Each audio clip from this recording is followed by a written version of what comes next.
Morning dear students, कैसे हैं आप सभी। उम्मीद है आप लोग अच्छे होंगे, अच्छे से पढ़ाई कर रहे होंगे। क्लास 7th में साइंस सब्जेक्ट में हम चैप्टर 2 पढ़ रहे थे बच्चों चैप्टर 2 में हम जल के बारे में पढ़ रहे थे और आज हमें जो पढ़ना है वो है कठोर एवं मृदु जल के बारे में पढ़ेंगे, है ना। 2.8 कठोर एवं मृदु जल नहाने तथा कपड़े धोने के लिए सामान्यतः साबुन का उपयोग किया जाता है। तो बच्चों, हम लोग नहाने, कपड़ा धोने के लिए या आप लोग भी हम साबुन का ही उपयोग करते हैं, है ना। जब जल साबुन के साथ बहुत सा झाग देता है तो उसे हम मृदु जल कहते हैं। कुछ स्रोतों से प्राप्त जल साबुन के साथ अच्छी तरह झाग नहीं देता, उसे कठोर जल कहते हैं। कठोर जल में कैल्शियम एवं मैग्नीशियम के लवण घुले रहते हैं जो साबुन के साथ क्रिया कर अविलेय पदार्थ बनाते हैं, इस कारण पर्याप्त झाग नहीं दे पाते। तो देखिए बच्चों, यहाँ पर क्या होता है कि जो मृदु जल है, मृदु जल कौन कहलाता है? जो साबुन के साथ जो साबुन जल के साथ क्रिया करता है और झाग बनाता है ना, वे क्या कहलाते हैं? मृदु जल कहलाते हैं। और जो झाग नहीं बनाता, जो जल साबुन के साथ झाग नहीं बनाता, वे जल कौन से जल कहलाते हैं? कठोर जल कहलाते हैं, ठीक है। और अविलेय पदार्थ बनाते हैं। ये क्यों बनाते हैं? क्योंकि कठोर जल में कैल्शियम एवं मैग्नीशियम के लवण घुले रहते हैं, जो क्या करते हैं? साबुन के साथ क्रिया करके, जब ये क्रिया करते हैं तो अविलेय पदार्थ बनाते हैं। अब आप लोग को पता होगा कि अविलेय पदार्थ किसे कहते हैं। विलेय पदार्थ भी आप लोगों को पता है। विलेय पदार्थ में हमारा शक्कर आ जाएगा, नमक आ जाएगा, है ना। शक्कर, नमक हमारा विलेय पदार्थ है, क्योंकि इन्हें विलायक में डालने के बाद ये घुल जाता है, घुलने की प्रवृत्ति रखते हैं, तो वे विलेय पदार्थ कहलाते हैं। और जो नहीं घुलने वाले होते हैं, जो घुलने की प्रवृत्ति नहीं रखते हैं, वे अविलेय पदार्थ कहलाते हैं। जैसे हमारा अविलेय पदार्थ में हम मान लो चौक ले लेते हैं, है ना, जो आप लोग ब्लैक बोर्ड में यूज करते हैं, उन्हें चौक ले लेते हैं। उसे भी आप लोग अगर विलायक में, मतलब पानी में डाल कर देखेंगे तो वो नहीं घुलता है, ठीक है। तो अविलेय पदार्थ है ये। तो वैसे ही क्या करते हैं, जो साबुन है, साबुन के साथ क्रिया जब कठोर जल करता है तो ये एक अविलेय पदार्थ बनाते हैं जो कि घुलता नहीं है, इस कारण से ये पर्याप्त झाग नहीं दे पाते हैं, ठीक है। अब पढ़ेंगे हम जल की कठोरता 2 प्रकार की होती है, अस्थायी कठोरता, स्थायी कठोरता, ठीक है। कठोरता 2 प्रकार की होती है ना। यहाँ मृदु जल की बात नहीं हो रही है, कठोर जल की बात हो रही है कि कठोर जल भी 2 प्रकार के होते हैं, अस्थायी कठोरता और स्थायी कठोरता, ठीक है। अस्थायी कठोरता जल में मैग्नीशियम व कैल्शियम के बाइकार्बोनेटों के घुलने के कारण होती है, ठीक है। अस्थायी कठोरता किन कारणों के कारण होती है? जल में मैग्नीशियम व कैल्शियम के बाइकार्बोनेटों के घुलने के कारण होती है। इस जल को उबालकर दूर किया जा सकता है ना। ये अस्थायी कठोर कहलाता है क्योंकि हम उबालेंगे तो जो इसकी मैग्नीशियम है, कैल्शियम है ना, ये क्या हो जाएंगे? ये कम हो जाएंगे या तो हट जाएंगे, ठीक है। तो इसके कारण क्या हो जाएगा? हमारा जो कठोर जल है वो कम हो जाएगा, मृदु जल बनाया जा सकता है। स्थायी कठोरता जल में कैल्शियम व मैग्नीशियम के क्लोराइड तथा सल्फेट लवण घुले होने के कारण होती है। जल की स्थायी कठोरता को उबालकर दूर नहीं किया जा सकता है, ठीक है बच्चों। जो स्थायी कठोरता है उसे हम उबाल कर भी उसकी कठोरता को हम दूर नहीं कर सकते, ठीक है, क्योंकि जल में क्या होते हैं? कैल्शियम व मैग्नीशियम के क्लोराइड तथा सल्फेट लवण घुले होने के कारण हम उन्हें दूर नहीं कर सकते उबाल कर भी, ठीक है। अब देखते हैं 2.9 जल का विद्युत अपघटन, ठीक है। जल किन अवयवों से मिलकर बना है? मतलब कि जल कौन कौन से अवयव से मिलकर बने हैं? तो हम क्या करते हैं? अपघटन मतलब टूटना होता है, ठीक है। तो जो जल है हम उसको क्या करेंगे? 2 भागों में तोड़ेंगे, है ना, या फिर जब हम तोड़ेंगे तो पता चलेगा कि वो कितने अवयवों से मिलकर बना है ना। तो हम किस प्रकार से तोड़ेंगे? विद्युत के द्वारा तोड़ेंगे, विद्युत अपघटन करेंगे, ठीक है। जल किन अवयवों से मिलकर बना है, इसे जानने के लिए उसका विद्युत अपघटन किया जाता है। आप लोग यहाँ आवश्यक सामग्री में देख सकते हैं चौड़े मुंह वाली प्लास्टिक की बोतल, चाकू, 2 छिद्र वाला रबर कार्क, स्टैंड, सल्फ्यूरिक अम्ल, पानी, कार्बन की 2 छड़ें, 2 परख नलियाँ, बैटरी जो कि 6 वोल्ट की होगी, और माचिस, ये हम आवश्यक सामग्री में लेंगे। इस प्रयोग को करने के लिए चौड़े मुंह वाली प्लास्टिक की बोतल लेकर उसकी तली काट दें, है ना। हम चौड़े मुंह वाली बोतल लेंगे और उसकी तली को हमें काट देना है और बोतल के मुंह पर 2 छिद्र वाला रबर कार्क लगाकर इन छिद्रों में कार्बन की 2 छड़ें लगा दें। बोतल को चित्र 2.4 के अनुसार व्यवस्थित करें। तो यहाँ पर आप लोग देख सकते हैं ये चौड़े मुंह वाले बोतल हैं जिसके मुंह को हम काट के यहाँ पर रबर के कार्क लगा दिए हैं और इसकी तली को हम काट दिए हैं, ठीक है। अब चित्र अनुसार व्यवस्थित करना है। उल्टी रखी इस बोतल में 2/3 जल भरकर कुछ बूंदे सल्फ्यूरिक अम्ल की डालें। तो हमें क्या करना है, यहाँ पे जो बोतल है हम उल्टे रखे हैं, है ना, और इसमें हम 2 इलेक्ट्रोडों को जोड़ दिए हैं। किससे? विद्युत स्रोतों के द्वारा। तो विद्युत स्रोत कौन है, क्या है बच्चों? यहाँ बैटरी है, ठीक है। तो बैटरी के द्वारा हम इलेक्ट्रोड को जोड़ दिए हैं, ठीक है। अब यहाँ देखिए हम इन बोतल में क्या डाले हैं, पानी डाले हैं और पानी में क्या डाल दिए हैं, सल्फ्यूरिक अम्ल की कुछ बूंदे डाले हैं। तो ये कौन से जल बन गए? अम्लीय जल बन गए, ठीक है। अब देखिए, अब जल से भरी कांच की 2 परखनलियों को कार्बन इलेक्ट्रोडों पर इस प्रकार उल्टा रखें कि उसमें जल पूरा भरा रहे, है ना। हम उल्टा रखे हैं तो क्या है, इसमें जल पूरा भरा हुआ है। किसमें जल भरा हुआ है? इन परखनलियों में, है ना।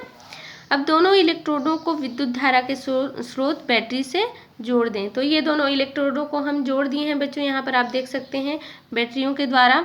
कुछ देर बाद गैस के बुलबुले इलेक्ट्रोड से उठकर परखनलियों में एकत्रित होने लगते हैं। तो इलेक्ट्रोड से क्या होते हैं, कुछ बूंदे उठकर परखनली में गैस से क्या होने लगते हैं, इकट्ठे होने लगते हैं, एकत्रित होने लगते हैं, है ना। क्या दोनों परखनलियों में गैसों का समान आयतन एकत्रित हुआ? एक परखनली में दूसरी परखनली की अपेक्षा दुगनी गैस एकत्रित होती है। तो यहाँ पर आप लोग देख सकते हैं एक परखनली की अपेक्षा दूसरी जो परखनली, इसमें गैस अधिक इकट्ठा हुआ है, एकत्रित हुआ है ना, दुगना हुआ है। जब परखनली में गैस पूरी भर जाए तब उसके मुंह पर अंगूठा लगाकर परखनली को इलेक्ट्रोड से हटा लें, है ना। जैसे हमारा मान लो ये परखनली है, इस परखनली में ऐसे अंगूठा लगाकर हमें क्या करना है, हटा लेना है वहाँ से, ठीक है। अब फिर क्या करना है, उसके मुंह को कार्क द्वारा बंद कर देना है, ठीक है। उस गैस को हमें कार्क द्वारा बंद कर देंगे। फिर एकत्रित गैस का परीक्षण करेंगे, परीक्षण मतलब उसका टेस्ट करेंगे, ठीक है। उसको टेस्ट करके देखेंगे। परीक्षण करने के लिए परखनली का कार्क खोलकर जलती माचिस की तीली ले जाएं, ठीक है। जलती माचिस की तीली हम ले जाएंगे उस गैस के पास। तो क्या होगा बच्चों, देखो नीली लौ के साथ जलती है। कौन सी लौ के साथ जलती है? नीली लौ के साथ जलती है, ठीक है। यदि तथा और कौन सा आवाज़ करता है, पॉप की आवाज़ उत्पन्न होती है उससे। यह हाइड्रोजन गैस की उपस्थिति को दर्शाता है। जब दूसरी परखनली गैस से भर जाए तो पूर्वानुसार उसे भी हटा लें, है ना। जब दूसरी परखनली भी गैस से भर जाएगा तो हमें क्या करना है, उसे भी हटा लेना है और इस परखनली के मुंह के समीप भी जलती माचिस की तीली को ले जाएं। तो क्या हुआ, है ना। अब क्या होता है देखिए, वह तेजी से जलने लगती है। ऐसा ऑक्सीजन गैस के कारण होता है। तो हम डिफाइन कर सकते हैं बच्चों, उनमें पता कर सकते हैं कि हाइड्रोजन गैस कौन सा है, ऑक्सीजन गैस कौन सा है। आप लोग अब जान सकते हैं बच्चों कि यदि नीली लौ के साथ जो माचिस की तीली जलने लगेगी तो वो कौन सी गैस है, हाइड्रोजन गैस है। और कौन सा आवाज़ निकालती है हाइड्रोजन गैस, पॉप की आवाज़ निकालती है। उसी प्रकार से हमारा जो ऑक्सीजन है ये क्या होता है, बहुत तेज़ी गति से जलने लगता है ना। तो इसे हम डिफाइन कर सकते हैं, पता कर सकते हैं कि ऑक्सीजन गैस अधिक तेज जलने वाला है, तो ये ऑक्सीजन गैस है। इस क्रियाकलाप से यह पता चल जाता है कि हाइड्रोजन तथा ऑक्सीजन के संयोग से बनता है ना। तो जल किससे बना है बच्चों, इस क्रियाकलाप से हमें पता चल गया कि जल हाइड्रोजन तथा ऑक्सीजन के संयोग से बनता है तथा इसमें आयतन के अनुसार हाइड्रोजन ऑक्सीजन से दुगनी होती है ना। हाइड्रोजन क्या होता है, ऑक्सीजन से दुगनी होती है। बच्चों हमारा हाइड्रोजन का परमाणु 2 और ऑक्सीजन, ये फॉर्मूला है ना। ये जल का फॉर्मूला है। क्योंकि जो हाइड्रोजन है, हाइड्रोजन 2 परमाणु और ऑक्सीजन के 1 परमाणु से मिलकर क्या बनता है, अणु बनता है, और यह अणु क्या कहलाता है, जल कहलाता है, H2O, है ना। तो आप लोग को पता चल गया कि हाइड्रोजन ऑक्सीजन से दुगनी होती है। ठीक है, अब पढ़ेंगे हम 2.10। ठीक है, जल चक्र। जल चक्र के बारे में आप लोग जानते ही हैं। ठीक है, आप लोगों को डायग्राम दे चुकी थी मैं, आप लोग बना चुके हैं। समुद्रों, झीलों एवं तालाबों तथा जल के अन्य स्रोतों का जल लगातार वाष्पित होता रहता है। वाष्प मतलब आप लोग जानते हैं, वाष्प बनकर उड़ता है। ठीक है, पौधे एवं जंतु भी विभिन्न जैविक क्रियाओं के द्वारा जलवाष्प उत्पन्न करते हैं। यह जलवाष्प वायुमंडल में एकत्रित होती रहती है। आप लोगों को पता है बच्चों, हमारे आसपास के वातावरण में, वायुमंडल में भी जलवाष्प है ना। और जलवाष्प जब जो जल है हमारा वो वाष्प बनता है तो वो गैस के रूप में होता है, और वो हल्के होने के कारण क्या होता है, ऊपर की ओर उठने लगता है ना, बादल की ओर जाने लगता है। अब देखिए, जलवाष्प हल्की होने के कारण ऊपर की ओर जाती है। वायुमंडल की ऊपरी सतह का ताप कम होने के कारण जलवाष्प छोटी छोटी बूंदों के रूप में संघनित हो जाती है एवं बादल बनाती है। बादलों में जल की बूंदें पास पास आती हैं तो पानी की बूंदें बन जाती हैं, बड़ी बूंदें बन जाती हैं। ठीक है, तथा वर्षा के रूप में गिरने लगती हैं। इस प्रकार जल पुनः जल स्रोतों में पहुंच जाता है। चित्र 2.5 तथा जल चक्र पूर्ण हो जाता है। तो बच्चों यहाँ देखिए, यहाँ पर आप लोगों का डायग्राम दिया गया है। यहाँ पर नदी है, समुद्र है, तालाब है, मान लो, है ना, ये समुद्र है। इनके पानी क्या होते हैं, सूर्य के उष्मा के कारण ये गर्म होते हैं। ठीक है, बहुत अधिक गर्म हो जाते हैं, उस तब क्या करते हैं, ये वाष्प बन के उड़ने लगते हैं, वाष्पित होने लगते हैं ये पानी। फिर ये ऊपर की ओर जाने लगते हैं, फिर ये बादल बना लेते हैं, और बादल पास पास आकर बड़ी बूंदों के रूप में बन जाते हैं, और फिर ये क्या करते हैं, वर्षा के रूप में फिर से ये बरसने लगते हैं, है ना। तो इस प्रकार से क्या होता है कि ये फिर से वर्षा, फिर से गर्म होगा, फिर से वाष्प होकर ऊपर बादल बनाएंगे, फिर से ये बादल वर्षा के रूप में बारिश होने लगेंगी, है ना। तो इसी प्रकार से क्या होता है, ये चक्र चलता ही रहता है। ठीक है, अब बच्चों हम यहाँ पर 2.11 जल प्रदूषण के बारे में पढ़ेंगे। विभिन्न स्रोतों के जल में अनेक रासायनिक पदार्थ, मल मूत्र तथा दूसरे अवांछित पदार्थ जैसे कूड़ा करकट, नालियों का गंदा पानी आदि मिल जाते हैं। तो बच्चों यहाँ पर अवांछित जो हमारे लिए अनुपयोगी होते हैं, है ना, उसे क्या कहते हैं, अवांछित पदार्थ कहते हैं। जैसे मान लो कि हम उदाहरण के लिए एक सब्जी ले लेते हैं। सब्जी हमारे लिए यूजफुल होता है, पर उसके जो छिलके होते हैं वो अनुपयोगी होता है ना, यूजलेस होता है, तो उन्हें क्या कहेंगे, अवांछित कहेंगे। तो क्या होता है, जो रासायनिक पदार्थ हो गए, मल मूत्र हो गए तथा दूसरे अवांछित पदार्थ हो गए, है ना, कूड़ा करकट, नालियों का गंदा पानी, ये सब क्या हो जाते हैं, पानी आदि मिल जाते हैं, जिससे यह पीने तथा घरेलू कार्यों को करने के लिए योग्य नहीं रहता है ना। ये जल स्रोतों में विभिन्न स्रोतों के जल, जैसे मान लो कि नदी में, समुद्रों में जाकर, तालाबों में, ये सब पानी में जाकर मिल जाते हैं, तो वो पानी हमारे लिए फिर यूजफुल नहीं होता है ना। अब देखिए बच्चों, यहाँ पर ऐसे जल को प्रदूषित जल कहते हैं, जो हमारे लिए यूजफुल नहीं होता, कुछ कार्य को करने के लिए योग्य नहीं होता, तो ऐसे जल को हम प्रदूषित जल कहते हैं। ठीक है, जल को प्रदूषित करने वाले पदार्थ, प्रदूषक तथा इसके द्वारा जल का दूषित हो जाना जल प्रदूषण कहलाता है।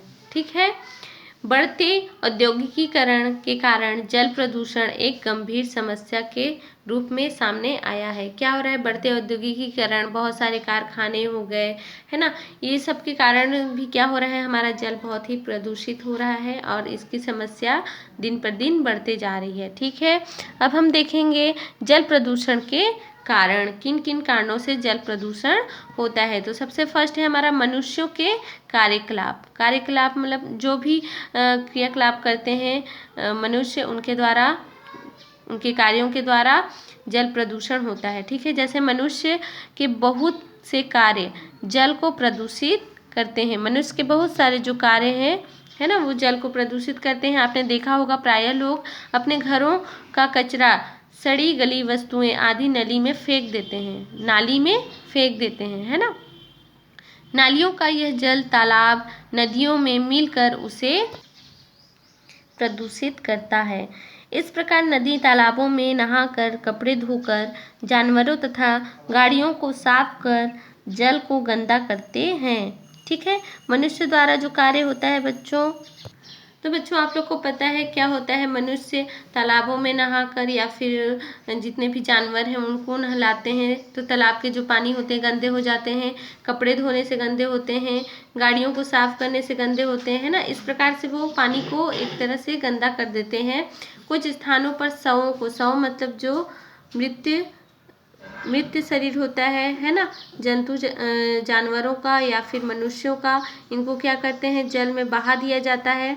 देवी देवताओं की मूर्तियों को भी जल में बहाया जाता है, विसर्जन कर दिया जाता है, जिसकी वजह से वो कलरफुल जो कलर का रासायनिक कलरों का यूज किया जाता है, उसके कारण से जो पानी होता है वो भी दूषित हो जाता है।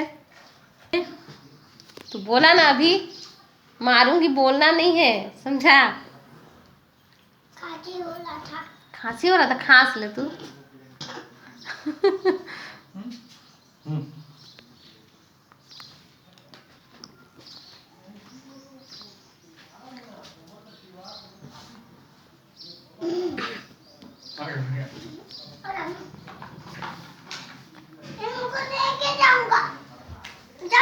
जा ना लेके, सब तेरा ही तो है। बाय। यहाँ अपशिष्ट पदार्थ जैसे कि जो हमारे लिए यूजफुल नहीं होते हैं, अस्पतालों में हम जो कुछ भी यूज करते हैं, है ना, तो जो कचड़े निकलते हैं, है ना, तो वो सब हमारे लिए यूजफुल नहीं होते, तो उन्हें ही हम क्या कहते हैं, अपशिष्ट पदार्थ कहते हैं। ठीक है, और जंतुओं का जो मलमूत्र होता है ये भी जल को क्या करते हैं, प्रदूषित करते हैं। तो इस प्रकार से जल में अनेक रोगों के जीवाणु मिल जाते हैं, है ना। अब देखिए, खेती के कारण भी जल प्रदूषित होता है। फसलों को नष्ट होने से बचाने के लिए तथा पैदावार बढ़ाने के लिए कीटनाशी खरपतवारनाशी दवाइयों तथा अनेक प्रकार की खादों का उपयोग किया जाता है।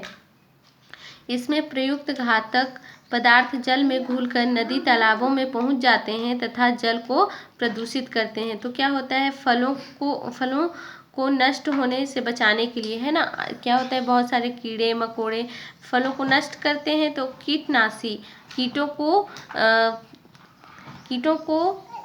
कीटों को मारने वाला जो दवाई का यूज करते हैं, है ना, और खरपतवारनाशी आप लोग समझते हैं, जो अनावश्यक पौधे उग जाते हैं, है ना, उन अनावश्यक जो घास होते हैं वे उग जाते हैं, उनको दवाइयों के द्वारा हटाया जाता है। तो ये सब के कारण हमारा जो है मिट्टी प्रदूषित होने लगता है। ठीक है, तो अनेक प्रकार के खादों का उपयोग किया जाता है। इनमें प्रयुक्त घातक पदार्थ जल में घुलकर नदी तालाबों में पहुंच जाते हैं ना, ये क्या होते हैं, जल में घुल जाते हैं और नदी तालाबों तक पहुंच जाते हैं तथा जल को इस कारण भी प्रदूषित करते हैं। इससे हमारा क्या होता है, मिट्टी के साथ साथ जल भी प्रदूषित हो रहा है ना।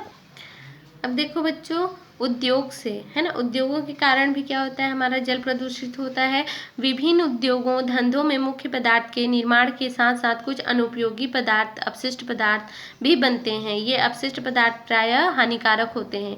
जब कारखानों में इन अपशिष्ट पदार्थों के निकासी की व्यवस्था उचित नहीं होती है तब वे उसे नदी तालाब में छोड़ देते हैं, जिससे जल प्रदूषित हो जाता है। जब यह जल पेड़ पौधों तथा जीव जंतुओं द्वारा उपयोग किया जाता है तब उन्हें हानि पहुंचाया जाता है। अपशिष्ट पदार्थों में यदि लेड, मरकरी, क्रोमियम, कैडमियम आदि उपस्थित हो तो वे घातक रोग उत्पन्न करते हैं। तो बच्चों यहाँ पर हम देख सकते हैं उद्योगों से, है ना, क्या होता है, उद्योगों में बड़े बड़े जो कारखाने वगैरह बने, कारखानों से जो अपशिष्ट पदार्थ निकलते हैं ना, उन्हें हम क्या करते हैं, तालाबों में छोड़ देते हैं, जिसके कारण से जल प्रदूषित हो जाता है ना। लेड, मरकरी, क्रोमियम, कैडमियम आदि उपस्थित हो तो वे घातक रोग भी उत्पन्न करते हैं। इस प्रकार से क्या होता है, जल हमारा प्रदूषित होता है उद्योगों से भी। अब हम पढ़ेंगे जल प्रदूषण के रोकथाम। शासन द्वारा पर्यावरण प्रदूषण रोकने के लिए कुछ नियम बनाए गए हैं, है ना, बनाए हैं, जिनका सभी नागरिकों, संस्थानों तथा उद्योग धंधों को अनिवार्यतः पालन करना चाहिए। जल प्रदूषण को रोकने के लिए कई उपाय किए जा सकते हैं, जैसे प्रत्येक औद्योगिक संस्थान में इस प्रकार के उपकरण लगाए जाएं जो प्रदूषित जल में उपस्थित हानिकारक पदार्थ, कार्बनिक, यौगिक, रंग एवं गंध को दूर करें, ताकि उस जल का पुनः उपयोग किया जा सके, है ना। तो हम इस प्रकार से जल प्रदूषण को रोक सकते हैं। क्या करके? हम ऐसा उपकरण लगाएंगे जिससे जल की जो हानिकारक होता है, जैसे कार्बनिक, यौगिक, रंग, गंध, ये सब को हम दूर कर सकें, पुनः फिर से उस जल का उपयोग कर सकें। ठीक है। अब आपके आसपास के जल स्रोतों में होने वाले प्रदूषण के कारण तथा उसे रोकने के उपायों की सूची बना। तो बच्चों यहाँ पर हमारा सारणी दिया गया है, सारणी 2.4। इसमें हम जल स्रोत का नाम लिख सकते हैं, कौन कौन से जल स्रोत हैं। समुद्र है, हमारा तालाब है, हमारे नदी है, झील है ना। और प्रदूषित होने के कारण किन किन कारणों से हमारा जो जल के स्रोत हैं वो प्रदूषित हो रहे हैं, है ना। रोकने के उपाय हम कैसे उन्हें रोक सकते हैं, उन्हें आपको यहाँ पर लिखना है। ठीक है, सूची बनाना है। अब देखेंगे 2.12 जल संरक्षण, मतलब जल का सुरक्षा हम कैसे करें, उन्हें कैसे बचाएं, है ना। जल हमारे लिए कितना महत्वपूर्ण है, इसका अनुमान हमें तब होता है जब हमें यह पर्याप्त मात्रा में उपलब्ध नहीं होता। तो बच्चों जल का अनुमान हमें कब लगता है कि जब जल उपलब्ध पर्याप्त मात्रा में नहीं होता। जल की प्रत्येक बूंदे हमारे लिए कीमती है ना। इसे बचाने के प्रयास किया जाना चाहिए, बचाने का हमें प्रयास करना चाहिए। हमारे देश में जल संरक्षण के परंपरा प्राचीन काल से ही, प्राचीन काल मतलब पुराने समय में, है ना, पुराने समय से ही चली आ रही है। प्रत्येक शहर तथा गांव में तालाबों का पाया जाना इसका प्रमाण है। तो जो तालाब होते हैं गाँवों में, है ना, कुआं होता है, नदी तालाब होते हैं, है ना, ये सब किन कारणों से होता है? इन्हें प्राचीन काल से ही जल का संरक्षण करने के लिए बनाया जाता है तालाब। ठीक है, और वो प्राचीन काल के तालाबों को हम अब भी देख सकते हैं, तो ये इसका प्रमाण है ना। किंतु औद्योगिक विकास एवं लगातार बढ़ते शहरीकरण के कारण इनकी संख्या में लगातार कमी होती जा रही है, जो भविष्य में जल संकट का कारण बन सकती है। क्या होगा? अब तालाबों के कारण पहले पानी को जो हमारा जल था उसका संग्रहण करते थे, तो इस कारण से क्या होता था, हमारा जो जल है उसका स्तर बढ़ता था, है ना, बढ़ते जा रहा था। अब क्या हो रहा है? शहरीकरण के कारण तालाबों में तालाब नष्ट होते जा रहे हैं, और जिसके कारण से पानी का स्तर भी कम होता जा रहा है ना। और ये क्या होता है बच्चों, भविष्य में ये जल का संकट बन सकता है। ठीक है, जल संरक्षण हेतु आप भी सहयोग कर सकते हैं। नीचे दिए गए क्रियाकलापों द्वारा यह निश्चित करें कि आप जल संरक्षण करने में कितना सहयोग करते हैं अथवा उसे व्यर्थ बहाते हैं। तो बच्चों यहाँ सारणी 2.5 में आप लोग देख सकते हैं। ठीक है, कार्यकलाप है यहाँ पर, नल खुला रखकर अधिक जल द्वारा दांत मुंह धोते हैं तथा स्नान करते हैं। तो हम नहीं, यहाँ पर क्या होगा? नहीं, क्योंकि हम नल को खुला नहीं रखकर और अधिक पानी का यूज हम नहीं करते हैं। ठीक है, तो यहाँ हम नहीं लिखेंगे। टपकते या बहते हुए नल के जल को देखकर आप उसे बंद नहीं करते, आगे बढ़ जाते हैं, ये भी गलत है। हम उसे बंद करते हैं तो नहीं लिखेंगे, है ना, क्योंकि हमें नल के पानी को बचाना है, व्यर्थ नहीं जाने देना है। तो हम क्या करेंगे, जब नल के पानी अगर टपकते हुए हमें दिखाई देते हैं, बहते हुए दिखाई देते हैं, तो हमें उसे बंद कर देना है। एक गिलास पानी लेकर आधा पानी पीकर आधा फेंक देते हैं, तो ये भी गलत है। तो हम क्या लिखेंगे? नहीं, हम पूरा पानी पीते हैं, या फिर जितना पानी पीने जितनी आवश्यकता होती है हम उतना ही पानी लेते हैं गिलास में। ठीक है। 4, बगीचे में शाम को जल न देकर सुबह के समय जल देते हैं। तो बच्चों क्या होता है यहाँ पर आप लोग, तो बच्चों यहाँ पर हम लिखेंगे हाँ, क्योंकि हम बगीचे में शाम को जल ना दे करके कब देते हैं? सुबह, क्योंकि सुबह प्रकाश की संश्लेषण की क्रिया होती है, तो हमें पानी सुबह देना चाहिए। ठीक है, अब बगीचे में उस जल का उपयोग नहीं करते जो रसोई घर से निकलता है अथवा सब्जी फल आदि धोने के बाद प्राप्त होता है। तो यहाँ लिखेंगे नहीं, क्योंकि हम इसका यूज करते हैं, है ना। हम जो सब्जी फल धोते हैं उस पानी का यूज हमें बगीचे में करना चाहिए, ताकि हमारा जो है पानी व्यर्थ ना जाए। वाहनों को धोने के लिए बाल्टी के स्थान पर पाइप द्वारा जल स्रोत तालाब के जल का उपयोग करते हैं। तो ये भी हमारा क्या है, गलत है। तो हम क्या लिखेंगे, नहीं, क्योंकि वाहनों को धोने के लिए हम बाल्टी के स्थान पर पाइप का यूज नहीं करते, हम वाहनों को धोने के लिए बाल्टी का ही यूज करते हैं। तो ये गलत है, तो हम नहीं लिखेंगे, ठीक है। बर्तन बाल्टी तथा टंकी में जल बाहर बहते तक भरते हैं। तो ये भी नहीं, हम बर्तन या बाल्टी में उतना ही पानी भरते हैं जितना वो भर जाए, ताकि बहे ना, अधिक ना हो, ठीक है। यदि उपरोक्त कथनों के उत्तर नहीं में प्राप्त होते हैं तभी आप जल संरक्षण में सहयोगी हो सकते हैं, ठीक है। तो ये सब हम नहीं नहीं नहीं के होंगे। और बगीचे में शाम को जल ना देकर के सुबह के समय जल देते हैं, तो ये भी नहीं होगा, क्योंकि शाम को जल देने से क्या होता है बच्चों, वो मिट्टी में उनकी नमी बनी रहती है ना। और सुबह में देंगे तो क्या हो जाएगा, वो जो मिट्टी में सूर्य की उष्मा के कारण वो वाष्पित जल्दी हो जाएगा, है ना। पौधों को पूर्ण रूप से पानी नहीं प्राप्त होगा, इसलिए बगीचे में शाम को ही पानी देना चाहिए, है ना। तो क्या होता है, बगीचे में शाम को जल ना दे करके सुबह के समय जल देते हैं, तो ये भी नहीं होगा, है ना। हम शाम को ही जल देते हैं। अब बच्चों, जल एक अमूल्य संपदा है, इसे हमें इसका उपयोग सोच समझ कर करना चाहिए। जल संरक्षण के कुछ अन्य उपाय भी हैं, इसकी चर्चा आपस में करें। आजकल शहरों में जल संरक्षण के लिए विशेष उपाय किए जा रहे हैं। तो बच्चों, यहाँ वर्षा का जल संग्रहण, संग्रहण मतलब इकट्ठा करना, ठीक है। वर्षा के जल को एकत्रित कर उसका आवश्यकता अनुसार उपयोग किया जाना वर्षा जल संग्रहण कहलाता है। जल संग्रहण हेतु मकान की छत पर गिरने वाले वर्षा के जल को पाइप द्वारा भूमि में खोदे गए गड्ढों में पहुंचाया जाता है। तो जो हमारा जो छत होता है मकानों का, उसमें जो पानी इकट्ठा होता है वर्षा का जल, उसको हम पाइप द्वारा मिट्टी तक पहुंचा सकते हैं, भूमि तक पहुंचा सकते हैं। यह गड्ढा उचित आकार का होना चाहिए तथा उसकी दीवारें कंक्रीट की बनी होती है, ठीक है, कंक्रीट की, और गड्ढे का तल कच्चा होना चाहिए, ठीक है, जिस पर क्रमशः गिट्टी रेत की परत बिछाई जाती है। यह परतें जल के लिए छन्ना का क्या कार्य करती हैं।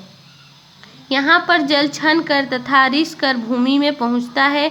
इस प्रकार भूमिगत जल स्तर में वृद्धि होती है ना, मतलब जल में वृद्धि होती है। इस जल को हैंडपंप या नलकूप द्वारा निकाल कर उपयोग में लाया जा सकता है।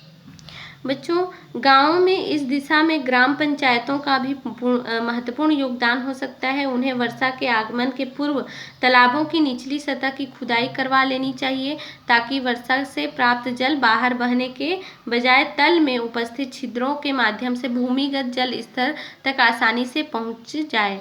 वर्षा के पूर्व छोटे छोटे तालाबों का निर्माण कर भी वर्षा के जल का संग्रहण किया जा सकता है। तो हमें जल को बचाने के लिए क्या करना है, तालाबों का खुदाई करना चाहिए, तालाब बनवाना चाहिए, और उसमें हर वर्ष क्या करना है, खुदाई करवाना चाहिए, ताकि हमारा जो जल है वो भूमिगत में रिसे, है ना, रिसना मतलब कि वो पानी को क्या करेगा, भूमि एब्जॉर्ब करेगा, है ना। भूमि जो मिट्टी है हमारा, जो सबसे निचली तली का है, वो एब्जॉर्ब करेगा, जिसके कारण से हमारा जो जल स्तर है उसमें वृद्धि होगी। बच्चों, यहाँ पर क्वेश्चन दिया गया है, ठंडे प्रदेशों में नदी तालाब में रहने वाले जीव जंतु जल के जमने के बाद भी कैसे जीवित रहते हैं। ये क्वेश्चन आपको बनाना है कि कैसे जीव जंतु बर्फ जमने के बाद भी वे जल में जीवित रहते हैं, आपको बताना है। सेकंड, बर्फ जल के ऊपर तैरती है, कारण स्पष्ट कीजिए, क्यों तैरती है ना, बर्फ जल के ऊपर, ये बताना है। और थर्ड क्वेश्चन, कठोर और मृदु जल की पहचान कैसे करेंगे। हम कठोर जल और मृदु जल के बारे में पढ़े बच्चों, तो इसे आप लोगों को बताना है कि ये कठोर और मृदु जल को कैसे आप पहचान सकते हैं, ठीक है। तो ये 3 क्वेश्चन आप लोगों का होमवर्क है। आप लोग ये 3 क्वेश्चन बनाकर मेरे व्हाट्सएप नंबर पर समय पर सेंड करेंगे, ठीक है बच्चों।